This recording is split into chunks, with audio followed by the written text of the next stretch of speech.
வாழ்க வளமுடன். வாழ்க வையகம். அனைவருக்கும் ஆரோக்கியமான காலை வணக்கம். நாம் சந்தித்துக் கொண்டிருக்கக்கூடிய சர்க்கரை வியாதி தொந்தரவுக்கு இன்றோடு ஒரு முற்றுப்புள்ளி வைத்து விடலாம். நண்பர்களே, சர்க்கரை வியாதி என்ற ஒரு தொந்தரவு ஏற்பட்டால், அது உறுதிப்படுத்தப்பட்டால், என்னென்ன விளைவுகள், மாற்றங்கள் உடலில் ஏற்படும்? அதற்காக என்னென்ன அறிவுரைகள் நமக்கு வழங்கப்படும்? உணவு பரிந்துரை என்ற பெயரில் எவ்விதமான அறிவுரைகள் மருத்துவர்கள் நமக்கு வழங்குவார்கள்? நாம் உண்ணக்கூடிய உணவு, தவிர்க்க வேண்டிய உணவு எது எது என்பதை இவ்வளவு நாட்கள் நாம் பார்த்து வந்தோம். சர்க்கரை வியாதிக்கான இறுதி கட்டம். குறிப்பாக சர்க்கரை வியாதி ஒருவருக்கு வந்துவிட்டது என்றால், அவர்களுக்கு திடீர் மயக்கம் ஏற்படுவதற்கு வாய்ப்புகள் உள்ளது. இது இயல்பாகவே வழக்கத்தில் நாம் பார்த்து வருகிறோம். ஒருத்தவங்க சர்க்கரை வியாதிக்காக நீண்ட நாட்களாக மருந்து, மாத்திரை சாப்பிட்டுக்கிட்டு இருக்காங்க. அல்லது சர்க்கரை வியாதி இருக்குன்னு உறுதிப்படுத்தல. ஆனா, அவங்களுக்கு திடீரென்று மயக்கம் ஏற்படுது. மயக்கம் ஏற்பட்டு தலகிறுக்கு கீழ விழுந்துர்றாங்க. பரிசோதனை செஞ்சு பார்க்கும்போது, உடம்புல சுகரோடைய அளவு வந்து ரொம்ப அதிகமாயிருச்சு. அதனால இவருக்கு மயக்கம் வந்துருச்சு என்று சொல்லுவாங்க. உண்மையும் கூட. உண்மைதான் அது. ஏன் இந்த மயக்கம் ஏற்படுது என்று நாம் கொஞ்சம் தெரிஞ்சுக்கிடலாம். மயக்கம் என்பது என்ன அப்டின்னாக்கா, நம்மை எந்த செயலும் செய்ய விடாமல், உடல் தனக்கு தானே ஓய்வெடுத்துக் கொள்ளக்கூடிய ஒரு செயல்பாடு தான் மயக்கம். இது ஏன் குறிப்பா அந்த சர்க்கரை வியாதி நோயாளிகளுக்கு வருது கூடுதலா என்று பார்த்தோம்னா, நம்ம உணவு சாப்பிடுறோம். எதற்காகனாக்கா உடல் உழைப்புக்காக. சாப்பிட்ட உணவு வயிற்றில் முறையாக செரிமானம் செய்யப்பட்டு முழு ஆற்றலாக கிடைக்குது. அதற்கேற்ற இன்சுலின் தானாக சுரக்குது கணையத்திலிருந்து. இந்த இன்சுலினும், இந்த குளுக்கோஸும் ஒண்ணாக சேர்ந்தத உடல் செல்கள் உணவாக ஏற்குது. நம்ம உடல் உழைப்பு செய்றோம். உடல் உழைப்பு செய்யும்போது, இந்த குளுக்கோஸ், இந்த ஆற்றல் வந்துட்டு கொஞ்சம் கொஞ்சமா, கொஞ்சம் கொஞ்சமா விரயமாகுது, செலவாகுது. செலவான பிறகு மீண்டும் நமக்கு பசிக்குது. நம்ம மீண்டும் உணவு சாப்பிடுறோம். இது வழக்கமா நடந்துகிட்டு இருக்கு. இப்போ நம்ம சாப்பிட்ட உணவிலிருந்து கிடைத்த அந்த ஆற்றலை உடல் செல்கள் உணவாக எடுத்துக்கிச்சு. மீதம் கொஞ்சம் ஆற்றல் இருக்கு அப்படின்னாக்கா, அது என்ன ஆகும் அப்படின்னா, அத செறிவூட்டப்பட்ட ஆற்றலாக அ அதனுடைய தன்மையை மாற்றி கிளைக்கோஜென்னாக மாத்தி, கல்லீரல் பகுதிகள்ல இந்த உடல் சேமிச்சு வைக்கும். எதற்காக என்றால், ஒரு அவசர காலத்துல இந்த உடலுக்கு தேவைப்படும் என்பதற்காக செறிவூட்டப்பட்ட சக்தியாக மாற்றி சேமித்து வைக்கும். அன்றாடம் நம்ம வேலைக்கு போறோம், சம்பாதிக்கிறோம். அன்றாடம் நம்ம செலவு பண்றோம். இருந்தாலும் ஒரு அவசர காலத்துக்கு நமக்கு பயன்படும் அப்படின்னு சொல்லி, ஒரு சிறு சேமிப்ப நம்ம சேர்த்து வைப்போம். அது நெறைய சில்லற காசா இருக்கு அப்படின்னாக்கா, அத எடுத்துட்டு போயிட்டு ஒரு கடையில குடுத்து ரூபா நோட்டா மாத்தி வைப்போம். நெறைய ரூ. 10, ரூ. 20, 50, ரூ. 100 ரூபா நோட்டாவே இருக்கு அப்படின்னாக்கா, ஒரு காலகட்டத்தில என்ன பண்ணுவோம், அத உயர்ந்த ரூபா தாள்களாக ரூ. 1000, ரூ. 2000 இன்றைய காலகட்டத்தில 500, 500ஆக மாற்றி வைப்போம். இது செறிவூட்டப்பட்டது. அதனுடைய தரம் உயர்த்தி வைக்கிறது. அதேபோல நமது கல்லீரல் பகுதிகள்ல செறிவூட்டப்பட்ட சக்தியாக கிளைக்கோஜனாக மாத்தி, இந்த உடல் சேமிச்சு வைக்கும். இப்போ சர்க்கரை வியாதி உருவாவதற்கான அடிப்படை காரணம் எது அப்படின்றத பார்த்தோம். ஒருத்தருக்கு வயித்துல செரிமான சக்தி இல்ல. அந்த நேரத்துல அவரு உணவு சாப்பிடுறாரு. அதுல முழு ஆற்றல் கிடைக்கல. முழு ஆற்றல் கிடைக்காதனால, தேவையான அளவு இன்சுலின கணையம் சுரக்கல. அப்போ அவருக்கு உடம்புல ஒரு பலகீனம் ஏற்படுது. உடல் செல்களுக்கு உணவு தேவ. இந்த இன்சுலின் கலக்காத, முறையாக செரிமானமாகாத குளுக்கோஸ உடல் செல்கள் உணவாக ஏற்காது. அது நமது சிறுநீரகங்கள் வந்து கழிவாக வெளியேற்றும். அப்போ உடல் இயங்குவதற்கு, அவருடைய வேலையை அவர் தடையில்லாமல் செய்வதற்கு அவருக்கு ஆற்றல் தேவ. அந்த நேரத்துல இந்த உடல் என்ன பண்ணும் அப்டின்னாக்கா, பல ஆண்டு கணக்குகளாக சேர்த்து வைக்கப்பட்ட அந்த கிளைக்கோஜன உடைச்சு, மறுபடியும் குளுக்கோஸா கன்வெர்ட் பண்ணி அந்த செல்களுக்கு குடுத்து கொண்டு வரும்.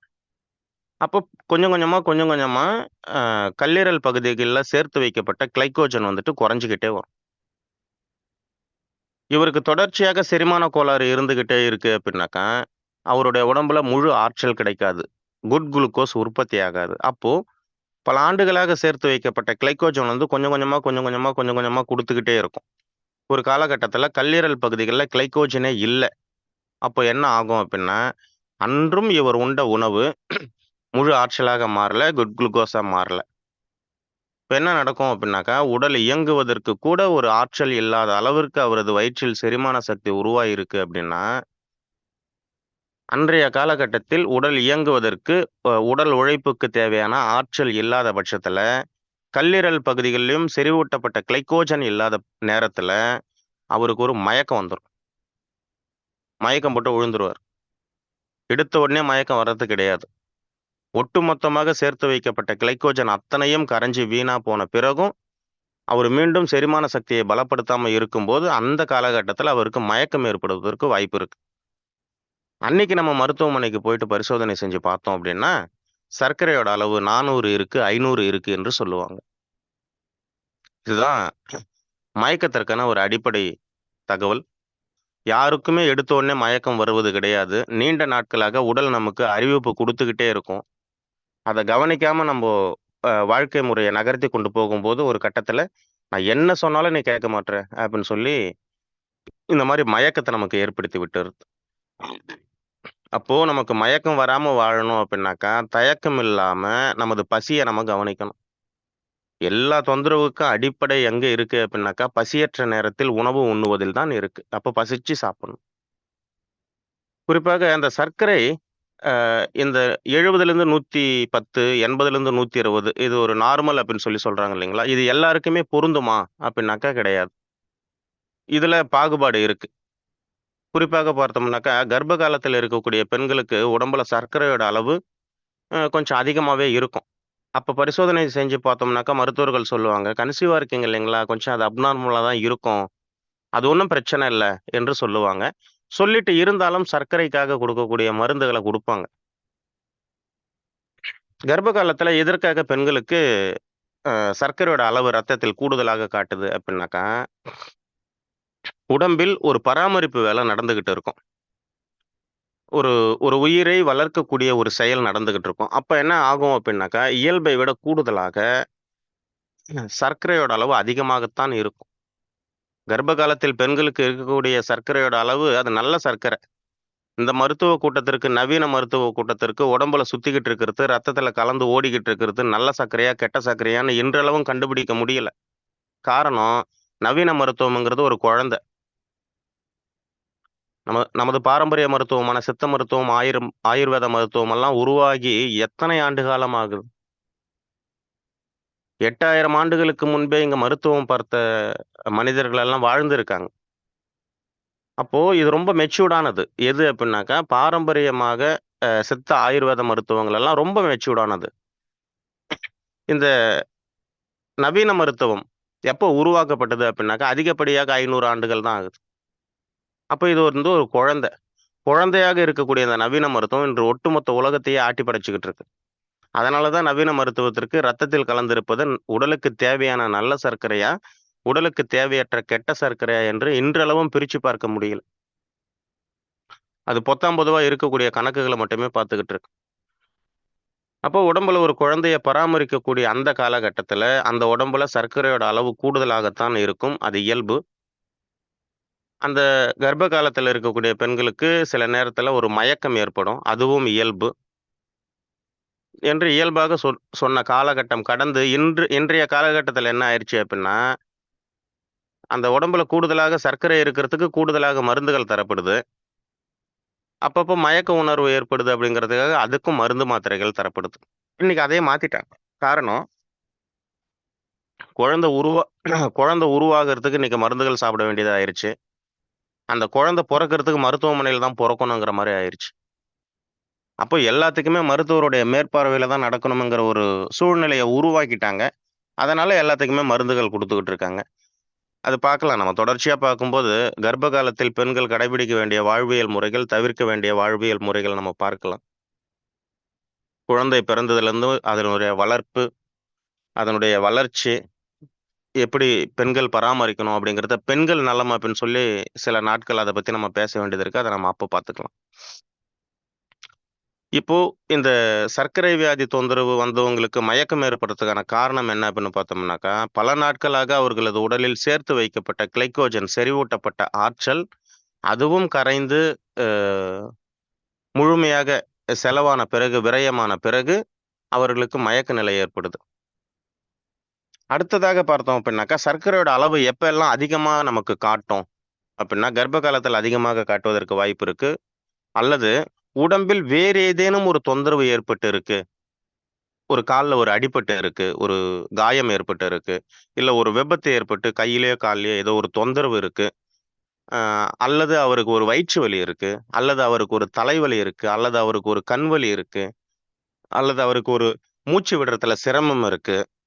சளி தொந்தரவு இருக்கு. இந்த மாதிரி உடம்புல என்ன தொந்தரவுகள் ஏற்பட்டு இருந்தது அப்படின்னாலும், அந்த நேரங்கள்ல உடம்புல இருக்கக்கூடிய சர்க்கரையோட அளவு கூடுதலாகத்தான் இருக்கும். காரணம், அந்த உடம்பில் ஏற்பட்டு இருக்கக்கூடிய பாதிப்பை, பழுதை சரி செய்வதற்காக ஏற்கனவே அந்த உடம்பில் செறிவூட்டப்பட்ட நிலையில் இருக்கக்கூடிய கிளைக்கோஜன் கரைஞ்சு, உடைஞ்சு வேலை செய்ய ஆரம்பிக்கும். அது நல்ல சர்க்கரை. அந்த நேரத்துல ரத்தத்தின் வழியாக அந்த நல்ல சர்க்கரை அந்த பாதிக்கப்பட்ட உறுப்புக்கு பாய்ந்து சென்று, அந்த உறுப்பில் ஏற்பட்ட பாதிப்பை சரி செய்வதற்கு முயற்சி செய்யும். அந்த நேரம் நம்ம சர்க்கரையோட அளவ பரிசோதனை செஞ்சு பார்த்தோம் அப்படின்னாக்கா, இவர்கள் நிர்ணயித்து வைத்திருக்கக்கூடிய அளவை விட அது கூடுதலாகத்தான் காட்டும். அதை பார்த்து பயம் கொள்ள வேண்டிய தேவையில்லை, அவசியமில்லை.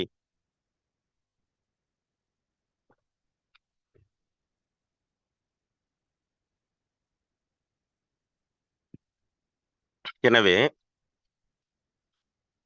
இந்த சர்க்கரை வியாதி, இதனுடைய சரித்திரம், இது நம்மை தாக்காமல் நம்ம இருக்கணும் அப்படின்னா, நம்ம உடல் சார்ந்த ஒரு புரிதல் நமக்கு வரணும்.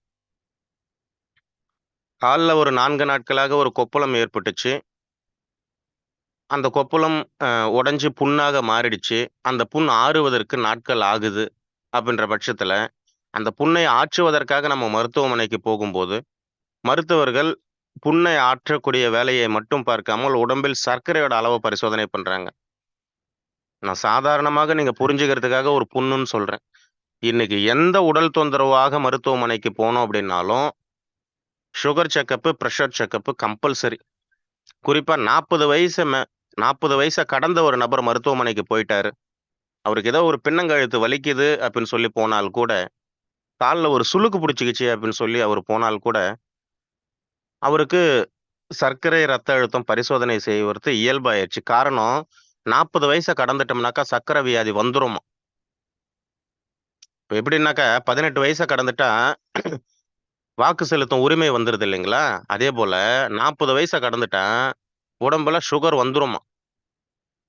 சாதாரணமாக இதற்கு முன்பெல்லாம் பார்த்தோம் அப்படின்னாக்கா, ஒரு திருமண நிகழ்வுகளுக்கு, ஒரு நல்ல நிகழ்வுகளுக்கு மனிதர்கள் ஒன்றாக சந்திக்கும்போது, குடும்ப உறவுகள் சந்திக்கும்போது, நண்பர்கள், உறவினர்கள் சந்திக்கும்போது, "எப்படி இருக்கீங்க? வீட்ல எல்லாம் நல்லா இருக்காங்களா? பிள்ளை குட்டிங்க நல்லா இருக்காங்களா? பிள்ளைங்க நல்லா படிக்கிறாங்களா? தொழில் எப்படி போகுது?" அப்படின்ட்டு விசாரித்துக் கொண்டிருந்த காலம் போயி, இன்னைக்கு சுகர்லாம் எப்படி இருக்கு? நார்மலா இருக்கா? சுகருக்கெல்லாம் கரெக்ட்டா மாத்திரை மருந்து சாப்பிடுறீங்களா? நான்லாம் கரெக்ட்டா மாத்திரை சாப்பிட்டுக்கிட்டு இருக்கேன்பா. நீங்க வேணா நல்லா பாருங்க. 15 வருஷம் ஆகுது. ஒரு நாள், ஒரு வேள கூட நான் மிஸ் பண்ணதே கிடையாது தெரியுமா? கரெக்ட்டா டாக்டர் சொல்ற மாரி சாப்பிட்டுக்கிட்டே இருப்பேன். வாரத்துல 1 நாள் கரெக்ட்டா செக்கப் பண்ணிக்கிட்டே இருப்பேன்.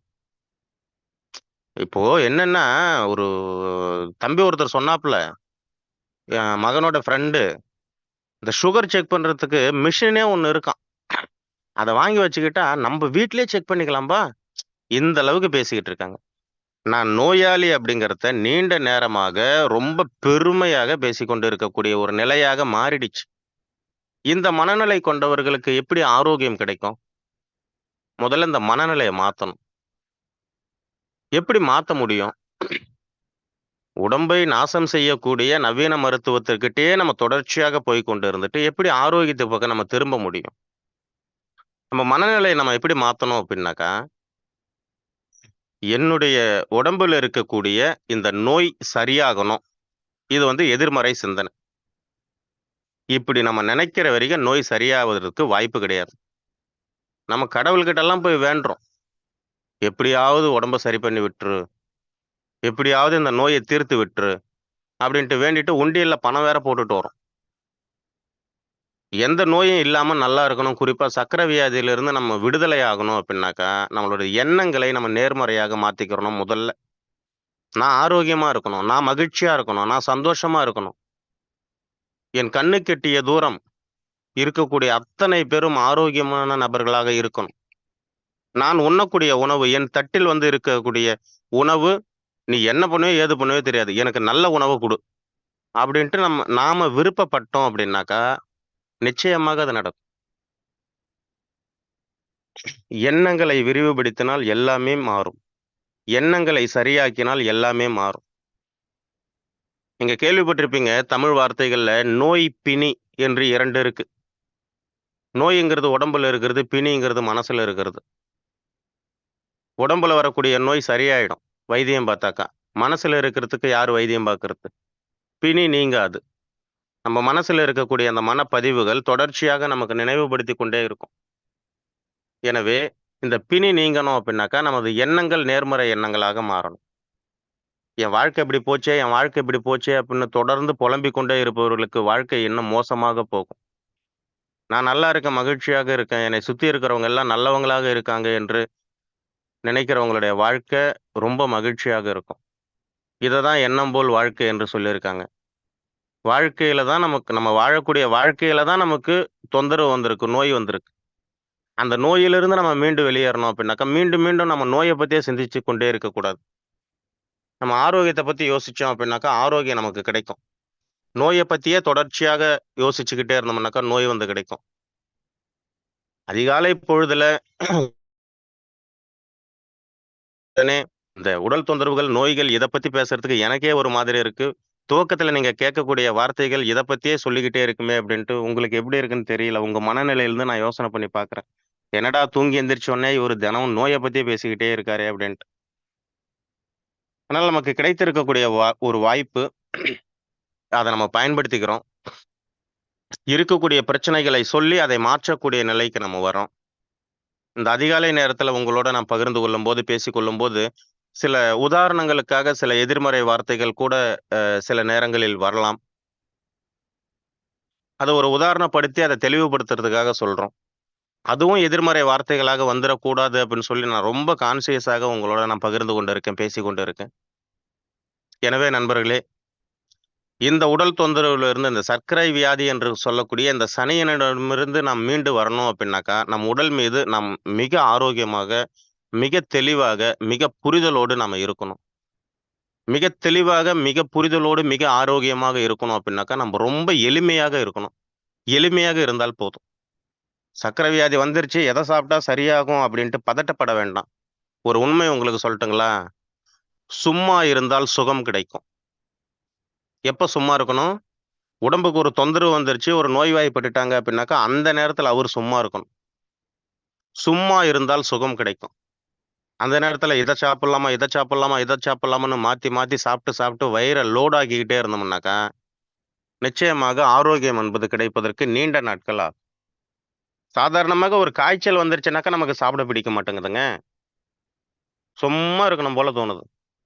நாய் அப்படிதான் இருக்குது, மாடு அப்படிதான் இருக்குது, ஆடு அப்படிதான் இருக்குது. அதுக்கு உடம்புக்கு முடியலனாக்கா அது சாப்பிடாது. சும்மா இருந்து தன்னை சுகப்படுத்திக்கும். ஆனா, இந்த மனிதன் மட்டும் தான் உடம்புக்கு முடியாத நேரத்துல, வயித்துல சுத்தமா ஜீரண சக்தியே இல்லாத நேரத்துல, தேவையில்லாதது அத்தனையுமே சாப்பிட்டு தொந்தரவுக்குள்ள வந்துடுறாங்க. எனவே நண்பர்களே, நமது பசியை நாம் கவனிப்போம், தாகத்தை கவனிப்போம், உடல் ஓய்வு கேட்கும்போது ஓய்வு குடுப்போம். இரவு தூக்கம் என்பது மிக மிக அவசியம். எந்த நாட்ல நம்ம வாழ்ந்தோம் அப்டின்னாலும், அந்த நாட்ல இரவு என்ற ஒன்று வரும். பகல் நேரத்துல உழைச்சுக்கிட்டு, இரவு நேரத்துல ஓய்வு எடுக்கணும், தூங்கணும். இந்த வாழ்வியல் முறைகள நம்ம கடைபிடிச்சோம் அப்டின்னாக்கா, உடம்புல எந்த தொந்தரவும் வராது. இதுநாள் வரை நீண்ட நாட்களாக நம்ம ரசாயன மருந்து மாத்திரைகளை நம்ம பயன்படுத்திக்கிட்டு இருந்தோம் அப்டின்னாலும், இந்த ரசாயன மருந்து மாத்திரைகளிலிருந்து முழுவதுமாக நமக்கு விடுதலை கிடைக்கும். மருந்துகளிலிருந்து விடுதலை கிடைக்கும். மருந்தில்லாத ஒரு வாழ்க்கை நமக்கு அமையும். ஆரோக்கியமான ஒரு வாழ்க்கை நமக்கு அமையும். நாம ஆரோக்கியமா இருந்தா தான் நம்மை சார்ந்து இருக்கக்கூடிய உறவுகளுக்கு தேவையானதை நம்மால் கொடுக்க முடியும். அவர்களை மகிழ்ச்சியாக நம்மால் வைத்துக்கொள்ள முடியும். எனவே, நம் ஆரோக்கியம் நம்மிடத்தில் தான் இருக்கிறது என்பதை நம்ம புரிஞ்சுக்கிறணும், உணர்ந்துக்கிறணும். இவ்வளவு நேரம் உங்களோடு இந்த இயற்கையான வாழ்வியல் முறைகளை உரையாற்றுவதற்கு எனக்கு வாய்ப்பளித்த இந்த இயற்கைக்கும், பிரபஞ்சத்திற்கும், பிபிஏ ஸ்பீட் கேஸ்ட் நிர்வாகத்திற்கும் எனது நன்றி. இன்னைக்கு நான் ஒரு 10 நிமிடம் முன்னாடியே இந்த உரைய நான் நிறைவு செய்றேன் அப்படின்னாக்கா, காரணம் கிட்டத்தட்ட ஒரு 1 வார காலமாக சர்க்கரை வியாதிய பற்றி நம்ம பேசிக்கொண்டே இருந்தோம். இதுல நான் மட்டுமே தான் பேசிக்கிட்டு இருந்தேன். உங்களுடைய பதில நீங்க திருப்பி கேட்கல. இப்ப இது நாள் வரைக்கும் நான் சொன்ன தகவல்கள்ல உங்களுக்கு மாற்று கருத்துக்கள் நெறைய இருக்கும். அப்படி ஏதாவது மாற்று கருத்துக்கள் இருந்தது அப்படின்னா, இல்ல உங்களுக்கு சந்தேகம் என்ன ஃபீட்பேக் சொல்ல வேண்டாம். இது நல்லா இருந்தது அப்படிங்கிற தகவல சொல்ல வேண்டாம். இதுல உங்களுக்கு ஏதாவது சந்தேகம் இருக்கு அப்படின்னாக்கா, நீங்க ஹேண்ட் ரைஸ் பண்ணுங்க. ஒரு 5 நிமிடம் மட்டும் தான். எத்தன பேர் ஹேண்ட் ரைஸ் பண்ணாலும் ஒரு 5 நிமிடம் மட்டும் தான். சந்தேகத்த ஷார்ட்டா கேளுங்க. உங்களுக்கு இங்கேயே நான் தெளிவுபடுத்திடுறேன். எனக்கு ஃபீட்பேக் யாருமே குடுக்க வேண்டாம். நீங்க பேசுனது நல்லா இருந்தது, சூப்பரா இருந்தது. இது தேவையே இல்ல. சந்தேகம் இருந்தால் மட்டும் ஹேண்ட் ரைஸ் பண்ணுங்க. ஒரு 5 நிமிடத்துல உங்களுடைய சந்தேகத்த தெளிவுபடுத்திட்டு, நாளைக்கு வேற ஒரு செக்ஷனுக்கு நம்ம நகர்ந்து சென்றுடலாம். பாபு சார் யாருன்னா ஹேண்ட் ரைஸ் பண்ணாங்க அப்படின்னாக்கா, அவங்களுக்கு மட்டும் அன்மியூட் குடுங்க சார். அவங்களோட டவுட்ட இங்கேயே நான் கிளியர் பண்ணி குடுத்துர்றேன் sir. Yes, sir. Yes, sir. Yes, sir.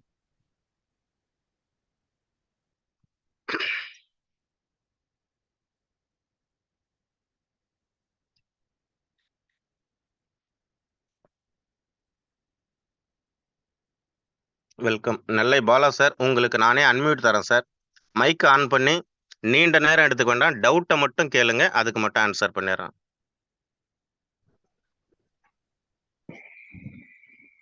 அனைத்து நல்லுறவுகளுக்கும் நன்றி வணக்கத்தையும் தெரிவித்துக் கொள்கிறேன். சார், இன்னைக்கு நீங்க சொல்றது அருமையா உள்ள சப்ஜெக்ட், ஒன்றும் பிரச்சனை இல்லை. ஆனா இப்ப நானும் நீங்க சொன்ன மாதிரி எதிர்மறையோட இன்னைக்கு வரைக்கும் வயசு கிட்டத்தட்ட 60 வயசு ஆக போகுது. எந்த விதமான மருந்து மாத்திரம் போக மாட்டேன். இடையில ஒரு சின்ன இதுக்காண்டி போயிருந்தா அவர் ஆயுசு ஃபுல்லா மருந்து சாப்பிடணும்னு சொன்னாரு. ஆனா நான் மருந்து எடுத்துக்கல. ஆனா மனசுக்குள்ள தெம்போட நீங்க சொன்ன மாதிரி ஆரோக்கியமா இருந்துட்டு இருக்கேன். அப்படி இருந்துட்டு இருந்தா நல்லதுதானா அப்படிங்கறத மட்டும் கொஞ்சம் தெளிவுபடுத்துங்க சார். வேற ஒண்ணும் இல்லை சார். உங்களுக்கு அது நல்லதா தானங்க ஏற்படுது? கண்டிப்பா கண்டிப்பா நல்லதா இருக்கு. அப்ப அது நல்லதுதான். பொதுவான நல்லதுன்ட்டு இங்க எதுவுமே கிடையாது. நன்றிங்க ஐயா. Okay sir. நல்லது. நன்றி நன்றி நன்றி.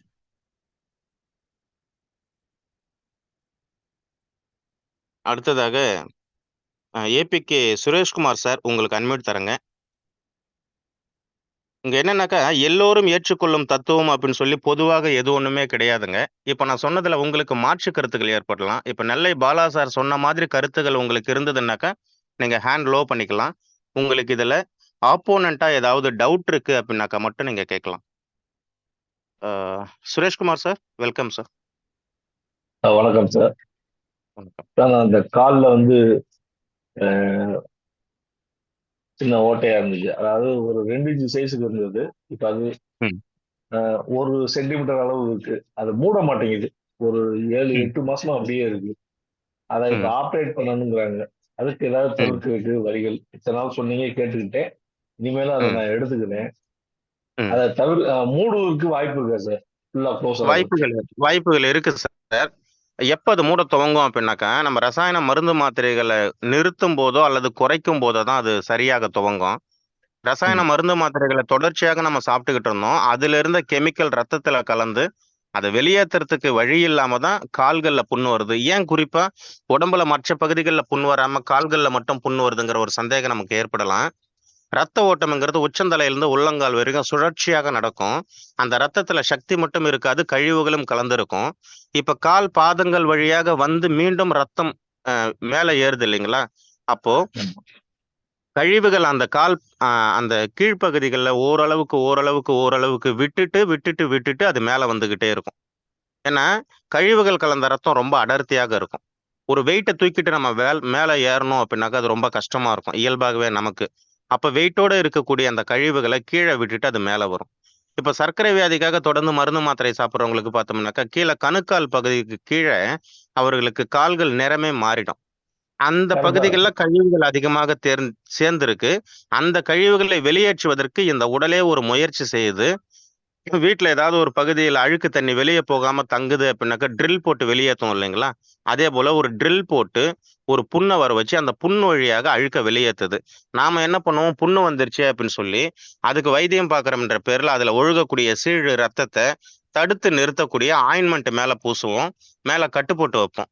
இப்ப என்ன ஆகும், அந்த அழுக்கு வந்துட்டு வெளியேறாம உள்ளுக்குள்ளே சுத்திக்கிட்டு இருக்கும். அந்த கருமை நிறம் வந்துட்டு கால்ல கொஞ்சம் கொஞ்சமா மேலே ஏறி வரும். புண்ணுடைய தன்மை வந்துட்டு அதிகமாயிட்டே வரும். இது சரியாகணும் அப்படின்னாக்கா, நம்ம இந்த ரசாயன மருந்து மாத்திரைகள முதல்ல நிறுத்தணும். இந்த வாழ்வியல் முறைகள கடைபிடிக்கணும். குறிப்பா பசிய கவனிக்கணும். இத கடைபிடிச்சா நிச்சயமாக புண் தானாக ஆறும். Okay sir. தேங்க்யூ. தேங்க்யூ. நன்றி சார். நன்றி சார். நன்றி சார். அடுத்து ஜெயக்குமார் சார், உங்களுக்கு அன்மியூட் தரேங்க. சார் காலை வணக்கம். வணக்கம். அன்பிற்குரிய அனைத்து தலைவர்களுக்கும் காலை வணக்கம். சார் எனக்கு என்ன டவுட்னா, இப்ப சுகர் இருக்கிறவங்களுக்கு ஹார்ட் அட்டாக் அறிகுறி வருதுங்கிறாங்களா சார்? இடது கை அல்லது வலது கை எதுலையாவது ஒரு வலி ஏற்படும் அப்படின்னு சொல்றாங்க. ஆமா அது சார்.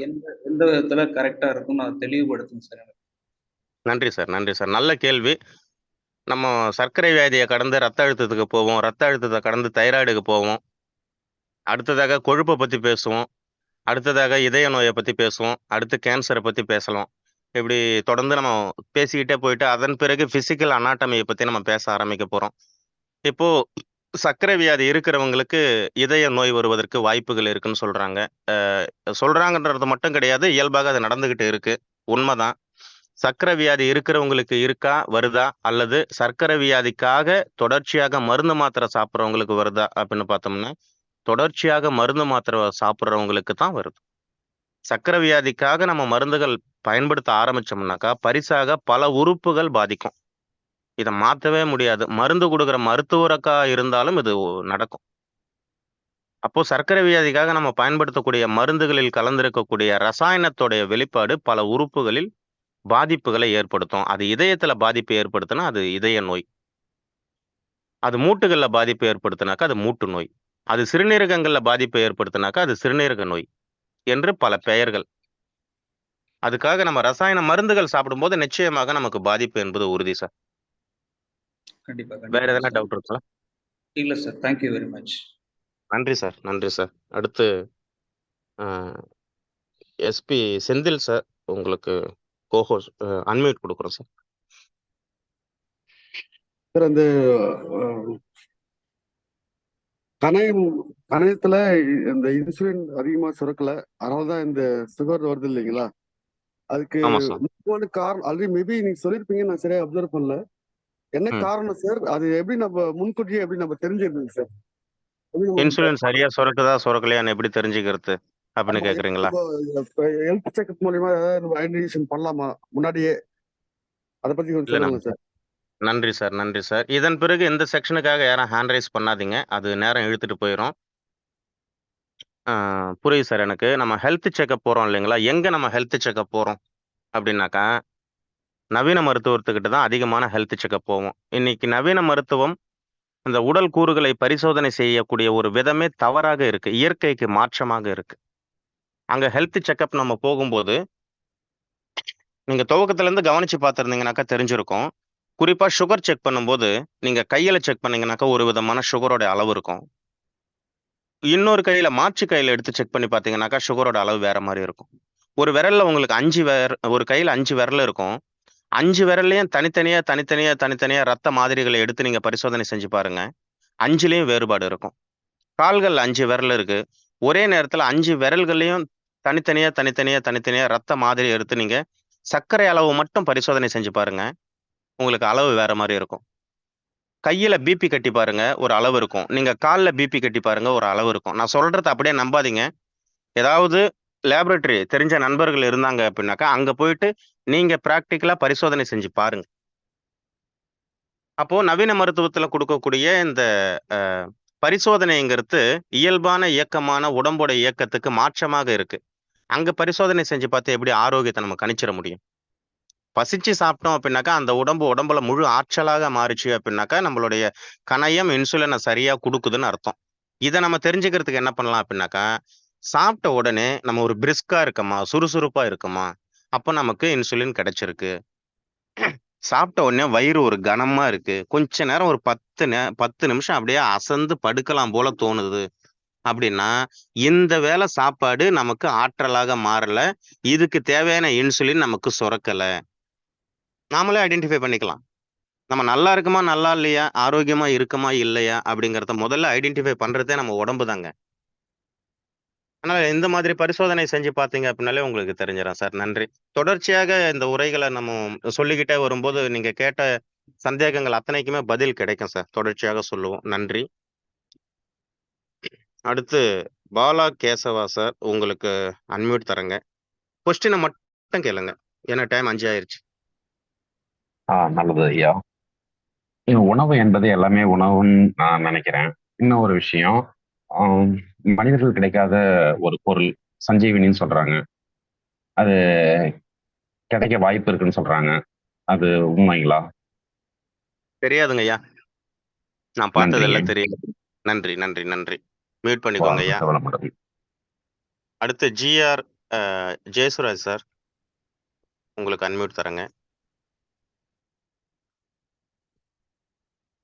சார் மதுரை ஜெயசு பேசுறேன் சார். ஒன்றும் இல்லை சார், இப்போ ஏதாவது நான் மெடிக்கல் துறையில தான் இருக்கேன். இப்போ ஏதாவது ஒரு எங்களுக்கு செக்அப் பண்ணணும்னு ஏதாவது ஒரு விதி இருக்கு. அதுக்கு நாங்கள் ஒத்துழைப்பு பண்ணி ஒரு செக்அப் பண்ணுவோம் நாங்கள். அப்போ செக்அப் பண்ணும் போது ஏதாவது ஒரு விஷயங்கள் வந்து பார்டர்ல இருக்குது, உடம்ப பாத்துக்குங்க அப்படின்னு. அந்த மாதிரி சுகர் வந்து பார்டர்ல இருந்தா என்ன உணவுகளை நாங்க வந்து கண்டிப்பான முறையில எடுத்துக்க கூடாது? சுகருக்கான பார்டர் கோடு போட்டது யாருங்க சார்? ஏன்னா இல்ல, எனக்கு ஒன்றும் ஐடியா இல்ல. ஏன்னா அவங்க வந்து நான் உங்களுக்கு சொல்லிடுறேன். நன்றி நன்றி நன்றி. நான் உங்களுக்கு சொல்லிடுறேன். இப்போதான் இதுக்கு முன்னாடி கேட்ட ஐயாவுக்கு இதுக்கான பதில் நான் கொடுத்தேன். அடுத்து பார்த்தோம்னா இன்னைக்கு காலையில ஒரு லேப்ல போயிட்டு கொஞ்சமா சுகர் செக் பண்ணி பாருங்க. ஒரு ரிப்போர்ட் வரும். ரிப்போர்ட் அப்ப தர மாட்டாங்க, மாலை தான் இல்ல மறுநாள் தான் தருவாங்க. மாலையில போயிட்டு வேற ஒரு லேப்ல போயிட்டு செக் பண்ணி பாருங்க, வேற ஒரு ரிப்போர்ட் வரும். இந்த 2 ரிப்போர்ட்டையும் ஒப்பிட்டு வச்சு பாருங்க. ரெண்டும் ஒரே பார்டர்ல இருக்கான்னு பாருங்க, மாறும் இல்லைங்களா?